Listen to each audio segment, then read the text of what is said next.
Hello বন্ধুরা, শুভ সকাল। আমি সুনিতা প্রসাদ। আশা করছি তোমরাও ভালো আছো, আমিও ভালো আছি। আবার ফিরে আসলাম আমার নতুন চ্যানেলে নতুন ব্লগ নিয়ে। তো আজকের ব্লগ আমি শুরু করছি প্রথম ঠাকুরের মুখ দর্শন করে। তো তোমরাও ঠাকুরের মুখটা দর্শন করো। তো তার জন্যই আমি প্রথম ঠাকুরের সিংহাসন থেকে স্টার্ট করলাম। তো দেখতে থাকো, চলো যাই, তোমাদেরকেও দেখাই। তো দেখো, প্রথমে মনে করো ঠাকুরটা তোমরা দেখলেই, এখন আমার মেয়ে দেখো কাপড় চোপড় গোছাচ্ছে। কাপড় গোছাচ্ছে বলতে কি বিছানা গোছাচ্ছে। ও ঘুম থেকে উঠে কিন্তু ওর কাজ যে আগে ও বিছানা গোছাবে আর হচ্ছে ঘর ঝাড়ু দিবে। ওর এই দুটো কাজ সকালে ঘুম থেকে উঠে। আর আমার কাজ হলো আমি বাইরে বাসন মাজবো, কাপড় ধুবো, বাইরেটা ঝাড়ঝাটা পরিষ্কার, এটাই। তো কয়দিন থেকে তো বৃষ্টি বৃষ্টি করে করে তো মানুষজন তো যেরকম মানুষগুলো পচে গেছে, ওরকম কাপড় চোপড়ও পচে গেছে, কাপড় চোপড়ের মতন মানুষও হয়ে গেছে। তো এখন মনে করো আজ একটু হালকা হালকা রোদ দিয়েছে।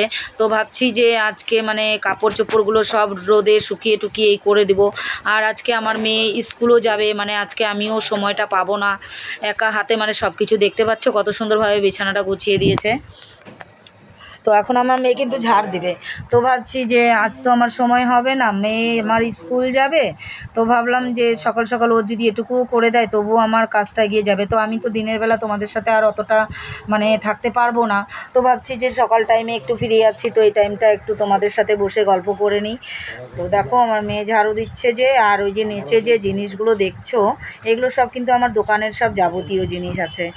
ওর ভিতরে বেসন আছে, কোনোটার মধ্যে আতপ চাল আছে, কোনোটার মধ্যে কাগজ রাখা আছে, এরকমই সব মশলা দোকানের সব এগুলোই সব আছে। তো দেখতেই পাচ্ছ আমি স্নান করে ঘরে চলে আসলাম। স্নানটা সেরে নিলাম সকাল সকালই, কারণ সকালবেলা স্নান করলে শরীরটাও ফ্রি থাকে, একদম শরীরের এনার্জিটাই আলাদা থাকে। আর আমার সকালেই স্নান করতে ভালো লাগে।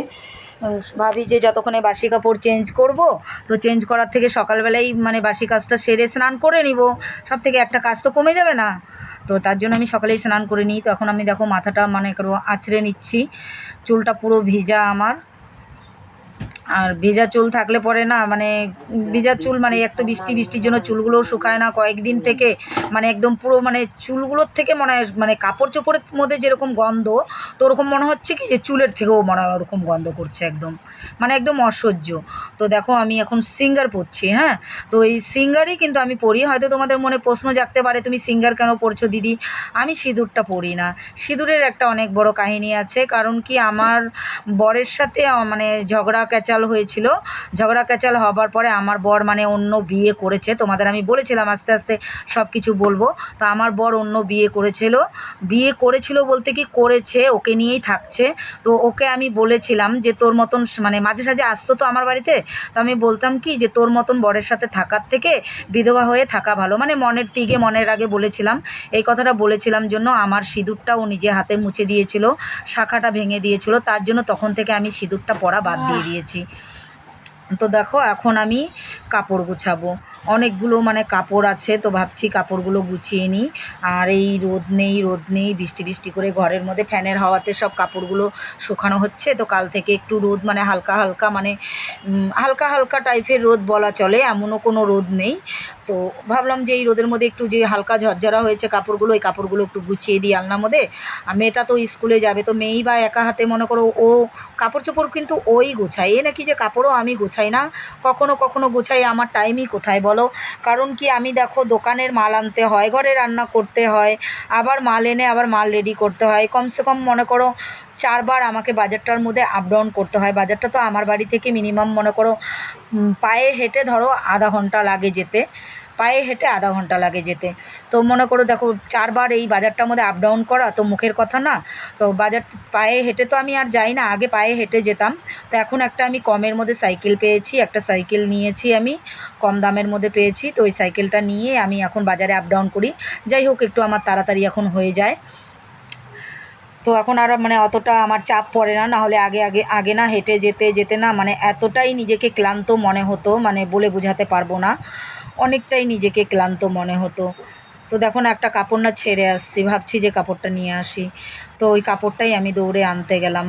তো দেখো এখন আমার মেয়ের কাপড়গুলো, এইগুলো সব আমার মেয়ের কাপড়। ওই মেয়ের কাপড়গুলো নিচে থাকে, আর বাইরে যে উপরে কাপড়গুলো দেখছো এগুলো হচ্ছে সব আমারই কাপড়।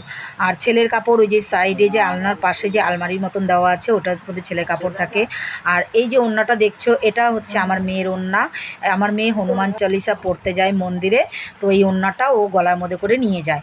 আর আমার মা দেখো টাকা গুনছে, শাক বিক্রি করে নিয়ে আসতো, তো নিয়ে এসে 10 টাকা 20 টাকা মানে সরিয়ে সরিয়ে রাখতো। তো আমার কাছে টাকা ছিল না, তো আমি বললাম মা আজকে তো টাকাও নেই, বিক্রি বাট্টাও হয় নাই, দোকানের মালও কিছু কিছু আনতে লাগে, তো কী দিয়ে নিয়ে আসবো। তো মা বললো কি দাঁড়া 10-20 টাকা করে রাখা আছে, ওই টাকাগুলো আমি বের করি দেখি কত হচ্ছে, এই টাকাটাই তোকে আমি হিসাব করে দিচ্ছি। তাই আমার মা বসে টাকা গুনছে। তো এখন দেখো আমরা কিন্তু চাও খেতে বসে গেছি, মা মেয়ে আমার মেয়ে মানে 3জন মিলে আমরা চা খেতে বসেছি। তো বন্ধুরা আমার ভিডিও তো তোমরা সবাই অবশ্যই দেখছো, কম হোক বেশি হোক তোমরা সবাই দেখছো। তো প্লিজ প্লিজ তোমরা আমাকে একটা করে যদি তোমরা যদি সবাই মিলে যদি আমাকে একটা একটা করে যদি সাবস্ক্রাইব করে দাও, তো বন্ধুরা প্লিজ আমার অনেকটা হেল্প হবে। আমি তোমাদের কাছে আর কিচ্ছু চাই না বন্ধুরা, প্লিজ প্লিজ তোমরা আমাকে একটু সাপোর্ট করো। আমার ভিডিও যদি তোমাদের ভালো লাগে তাহলে অবশ্যই তোমরা আমাকে লাইক কমেন্ট শেয়ার সাবস্ক্রাইব করে দিও। তো দেখো বন্ধুরা আমি কিন্তু মুড়িও নিয়েছি সাথে খেতে। তো বাই বন্ধুরা, ভালো থাকো সুস্থ থাকো। আজ তোমাদের সাথে আমি বেশি কিছু শেয়ার করতে পারছি না, কারণ কি বুঝতেই পারছো আমি তোমাদেরকে বলেই দিলাম আজ আমার অনেক কাজ আছে, অনেক কাজ আছে। মানে আজ আমার মেয়েও থাকবে না, স্কুল চলে যাবে, আমি একা হয়ে যাব একদম। বাই।